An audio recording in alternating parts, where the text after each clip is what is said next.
अब हम आज के संकेतों पर आते हैं और कल ओवरनाइट अगर आप देखें तो सिल्वर और बिटकॉइन में एक बड़ी गिरावट आई है और ख़ास तौर से सिल्वर अगेन या तो हमको इंटरडे दिखाइए या फिर उसको कुछ बना के दिखाइए उसमें, वरना इस तरह पता ही चलेगा 72.72 से ऐसा लगेगा लोगों को कि जैसे सिल्वर ऊपर है, बट ओवरनाइट एक बड़ा कोराम आया है यहाँ पर ग्लोबल मार्केट में कल हम जहाँ थे उसके मुकाबले और एक एक करके इसका और बिटकॉइन भी देखिए, अगर आप कल आधा हो गया अपने हाई से करीब करीब, और एक एक करके सभी मार्केट में आप देखें तो इसका एक इम्पैक्ट आपको देखने को मिला, चाहे आप यूएस में नैस्डैक देखें, चाहे आप कॉस्पी देखें, चाहे आप एशिया देखें, बाकी पूरी मार्केट्स देखें, सब में इसका एक इम्पैक्ट आपको देखने को मिला है आज।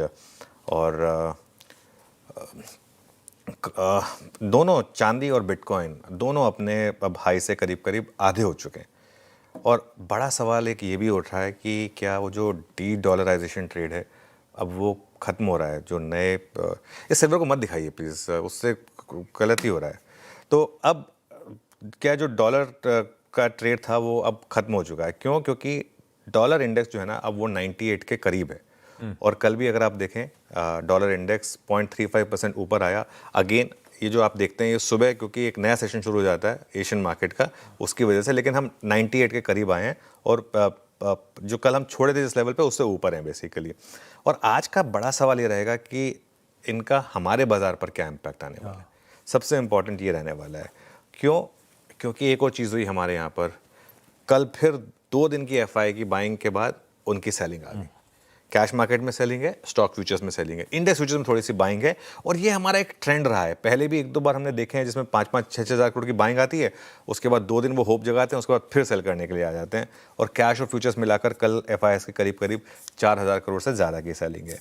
बस 1-2 अच्छी चीज़ें हैं, हमारे डोमेस्टिक नंबर अच्छे हैं, भारतीय के नंबर अच्छे हैं, हीरो मोटोकॉर्प के नंबर अच्छे हैं, टाटा मोटर्स के थोड़े से मिले जुले हैं पैसेंजर व्हीकल के लिए। टाटा मोटर्स पैसेंजर व्हीकल में ग्लोबल तड़का होता है तो इसके लिए, लेकिन जो एटलीस्ट डोमेस्टिक नंबर्स हैं वो अच्छे हैं।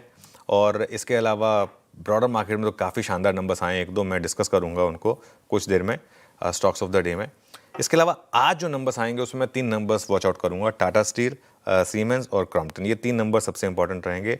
और आज का सबसे बड़ा डोमेस्टिक क्यू जो रहेगा, सबसे बड़ा डोमेस्टिक क्यू, कुछ देर में डिटेल में इसकी डिस्कशन करेंगे, वो होगा आरबीआई की मॉनेटरी पॉलिसी। क्योंकि ये जो अमेरिका के साथ ट्रेड डील हुई, ईयू के साथ ट्रेड डील हुई, इसके बाद की पहली पॉलिसी है।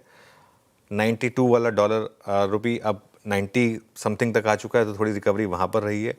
और ख़ास तौर से आरबीआई का आज एक न्यूट्रल पॉज इसकी एक्सपेक्टेशन है और डॉलर रुपी पर वो क्या बोलेंगे, आई थिंक इस पर एक काफ़ी नज़र रहेगी, apart from of course everything else. तो ये आज के लिए हमारे लिए कुछ क्यूज़ रहेंगे।